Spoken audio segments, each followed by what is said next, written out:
जय हिंद दोस्तों। Durga and Sohan classes में आज आपका स्वागत है। आज वर्णिका भाग 2 का चैप्टर 1 दही वाला मगमा हम लेकर आए हैं, जिसका पहला क्वेश्चन है मेरे बच्चे कि दही वाली मगमा शीर्षक कहानी किस कहानी से संभाल ली गई है। तो इसका करेक्ट आंसर होगा कन्नड़ कहानी से। ऑप्शन ए इसका करेक्ट होगा। इस बात को आपको याद रखना है। क्वेश्चन नंबर 2 कह रहा है अलूर के पास किसी गांव की रहने वाली निम्न में से कौन थी। मतलब अलूर के पास किसी गांव का रहने वाली कौन थी, तो वो मगमा थी। ऑप्शन ए इसका करेक्ट आंसर हो जाएगा। ऑप्शन ए, इस बात को आपको याद रखना है। क्वेश्चन नंबर 3 का कह रहा है कि मगमा किसके लिए मिठाई रखी थी। तो मगमा जो थी अपना पोता के लिए मिठाई रखी थी। ऑप्शन सी इसका करेक्ट आंसर होगा। क्वेश्चन नंबर 4 कह रहा है कि श्रीनिवास जी का पूरा नाम क्या था। तो श्रीनिवास जी का पूरा नाम मस्ती वेंकटेश अयंगार था। ऑप्शन ए इसका करेक्ट आंसर होगा। क्वेश्चन नंबर 5 देखते हैं। क्वेश्चन नंबर 5 कह रहा है कि मगमा कहाँ के रहने वाली थी। तो मगमा जो थी वो वेंकटपुर बेंगलुरु के रहने वाली थी। ऑप्शन डी इसका करेक्ट आंसर होगा। क्वेश्चन नंबर 6 कह रहा है कि मगमा को किसके साथ विवाद था, मतलब लड़ाई था। तो अपना बहू के साथ, नजमा के साथ उसका लड़ाई था। ऑप्शन बी इसका करेक्ट आंसर होगा। इस बात का याद रखिएगा। क्वेश्चन नंबर 7 क्या कर रहा है, ध्यान से देखिए। क्वेश्चन नंबर 7 दही वाली मगमा कहानी का कहानीकारक कौन है। बहुत इंपॉर्टेंट क्वेश्चन ये है। 2018 में भी पूछा गया है, 2019 में भी पूछा गया है, 2019 के सी में भी पूछा गया है और 23 में भी पूछा गया है। इस बात को याद रखिएगा। क्वेश्चन 7 जो है बहुत इंपॉर्टेंट है। क्या कह रहा है कि दही वाली मगमा कहानी का कहानीकारक कौन है। तो इसका करेक्ट आंसर होगा ऑप्शन ए श्रीनिवास। आपका याद रखना होगा इसको। क्वेश्चन 8 कह रहा है कि दही वाली मगमा कहानी का प्रमुख पात्र कौन है। तो इसका करेक्ट आंसर क्या होगा, मगमा। कि दही वाली मगमा कहानी का प्रमुख पात्र जो है वो मगमा ही है। ऑप्शन बी इसका करेक्ट आंसर होगा। क्वेश्चन 9 की ओर देखते हैं। दही वाली मगमा कहानी का कथावाचक कहाँ के है। तो बेंगलुरु के है। बेंगलुरु का आपका सी ऑप्शन इसका करेक्ट आंसर होगा।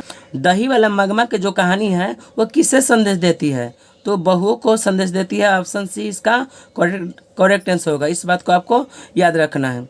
क्वेश्चन नंबर 11 क्या कर रहा है वो ध्यान से देखिए।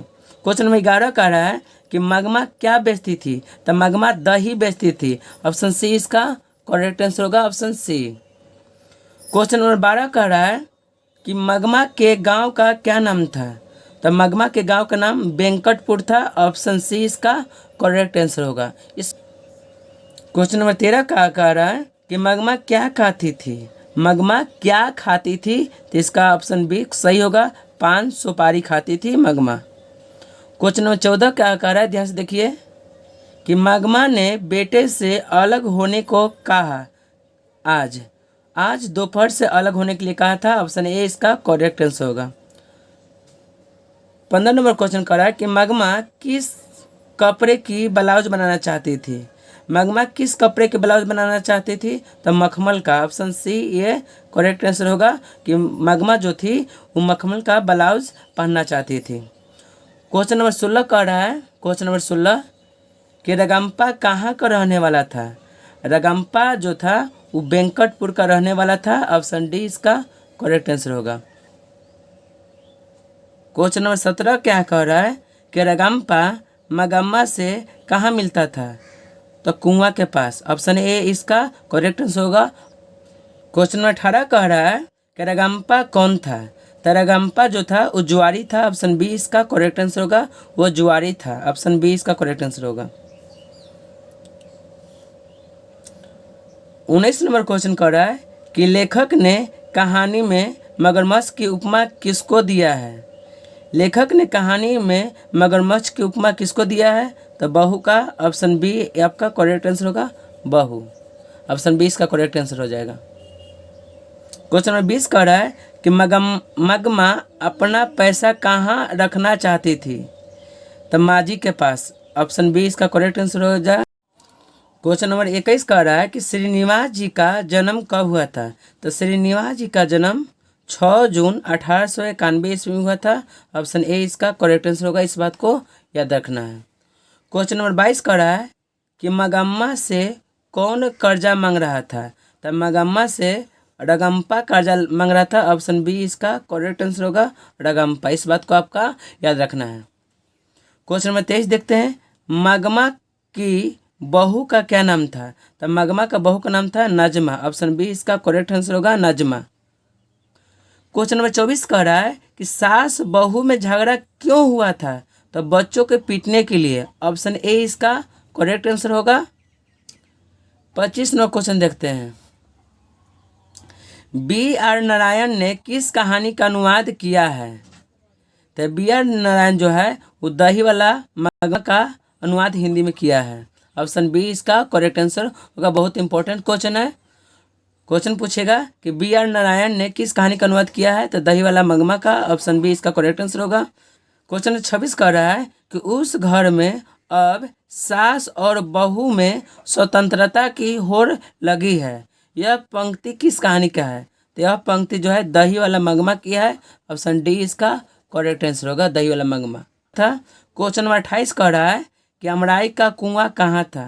तो ऑप्शन सी हो जाएगा, रास्ता में। ऑप्शन सी क्या हो जाएगा, रास्ता में। क्वेश्चन नंबर 29 कह रहा है कि मगमा को किससे विवाद था। तो मगमा को अपना बहू से विवाद था, नजमा से। ऑप्शन बी इसका करेक्ट आंसर होगा, इस बात को याद रखिएगा। क्वेश्चन 30 कह रहा है कि नजमा मगमा की कौन थी। नजमा जो थी, नजमा वो मगमा की कौन थी। तो बहू थी। ऑप्शन सी इसका करेक्ट आंसर होगा, इस बात को याद रखिएगा। क्वेश्चन नंबर आप 31 को चलते हैं।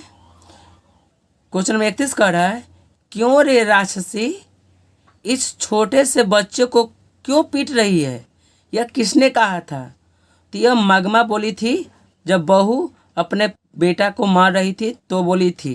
ठीक है। 30 कह रहा है कि मगमा कहाँ की रहने वाली थी। तो मगमा जो थी औलूर के पास किसी गांव की रहने वाली थी। ऑप्शन ए इसका करेक्ट आंसर होगा। 33 कह रहा है कि मगमा किस भाषा की कहानी है। मगमा जो है किस भाषा का कहानी है। तो मगमा जो है कन्नड़ भाषा का कहानी है। ऑप्शन डी इसका करेक्ट आंसर होगा। क्वेश्चन नंबर 34 क्या कर रहा है, ध्यान से देखिए। क्वेश्चन नंबर 34 कह रहा है कि मगमा मिठाई किसके लिए ले जा रही थी। मगमा जो थी वो मिठाई किसके लिए ले जा रही थी। तो अपने पोते के लिए। तो ऑप्शन बी इसका करेक्ट आंसर होगा। क्वेश्चन नंबर 35 कह रहा है कि दही वाली मगमा शीर्षक पाठ में बहू ने सास से समझौता कर लिया, क्यों।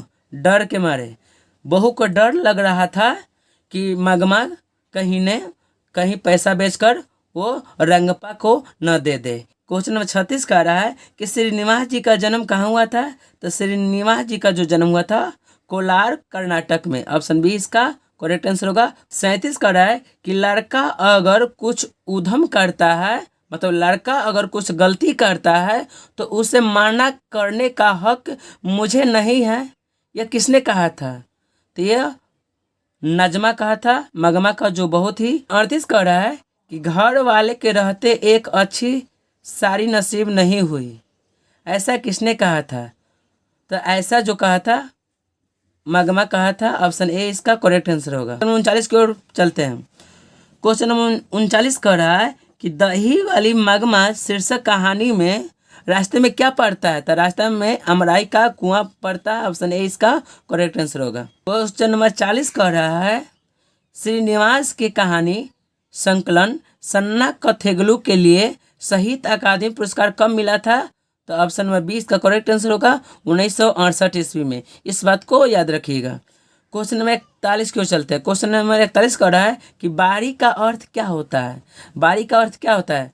तो बारी का अर्थ होता है रोज आकर दही देना और महीने में एक बार पैसा लेना को ही क्या बोलते हैं, बारी कहते हैं। तो ऑप्शन ए इसका करेक्ट आंसर होगा, इस बात को याद रखिए। क्वेश्चन नंबर 42 कह रहा है मेरे बच्चे।